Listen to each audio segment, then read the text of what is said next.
आपको लेकर आ गया हूँ महाराष्ट्र के अंदर बना हुआ पानी के बीच, समुद्र के बीच का एक ऐसा किला जिसके बारे में आप लोगों से सुना होगा, लेकिन आज हम दोस्तों देखने वाले हैं समुद्र के बीच में बना हुआ मरुड़ जंजीरा का किला। सामने की तरफ आप देख सकते हैं यहाँ का एक ऐसा ऐतिहासिक किला जो अपना एक प्रोटेक्शन देता है और चारों तरफ से इसको अरेबियन सी ने यानी कि अरब सागर ने घेर के रखा है। और इस किले को अजय दुर्ग का नाम इसलिए दिया गया क्योंकि बड़े बड़े शासकों ने अपनी बहुत भारी सेना के साथ में इस किले को जीतने का जब भी प्रयास किया वो कभी भी यहाँ पर सफल नहीं हो सके।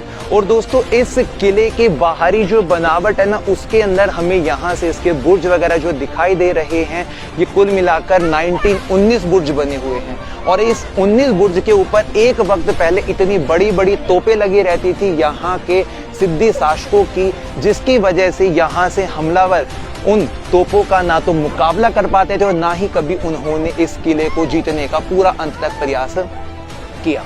तो दोस्तों आज हम बात करने वाले हैं महाराष्ट्र के तकरीबन बिल्कुल कोस्टल लाइन के स्थित एक टापू के ऊपर बना हुआ मरुड़ जंजीरा का किला।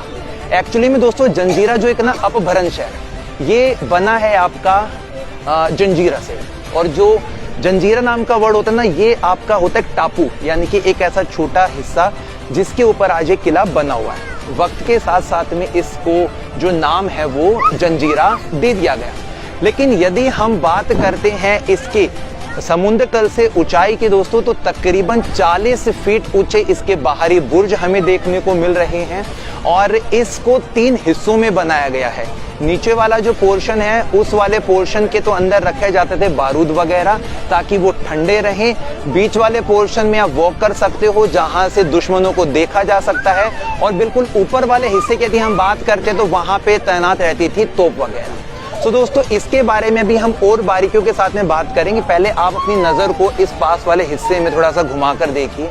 यहाँ पर आज के वक्त में जो आपको आबादी दिखाई दे रही है, ये सभी लोग आज़ादी से पहले इसी किले के अंदर रहा करते थे। और यहाँ पर अपने मुस्लिम भाई और जो कोल यानी कि मछुआरे होते ना, वो सब राजा के अधीन में रहते थे और पूरा जो इनका व्यवस्था है ना, वो इसी किले के अंदर से चला करती थी। लेकिन आज़ादी के बाद में जब रियासत एकाग्रित हो गई, इकट्ठी हो गई, तो उसके बाद में जितने भी यहाँ के लोग थे वो आसपास की पहाड़ियों पे जाकर बसने लगे, अपना व्यापार करने लगे। सो दोस्तों यहाँ पर आज जो आपको ये घर दिखाई दे रहे हैं, ये सभी उन मछुआरों के यानी कि कोल जाति के घर हैं और आधे हिस्से में बने हुए अपने मुस्लिम भाइयों के घर यहाँ पर जो उसी समय से संबंधित है। अब दोस्तों हम बात करते हैं इस किले की सही बनने की। वैसे तो यहाँ के जो गाइड है ना, वो ये बताते कि 12वीं शताब्दी के वक्त में इस किले को यहाँ के जो सिद्दी जोहर नाम के शासक थे, उन्होंने इसको बनाया था। पर दोस्तों वास्तविकता जो इसकी बनती है ना, वो बनती है आप लोगों की 15वीं और 16वीं शताब्दी के वक्त की।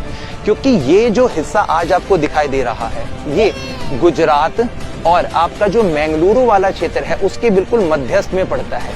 और इसकी वजह से जो व्यापारिक मार्ग है ना, उस व्यापारिक मार्ग के इसका केंद्र होने की वजह से इसकी जो अहमियत है, इसकी जो खासियत है, वो स्टार्टिंग से बहुत ज़्यादा बढ़ती चली गई।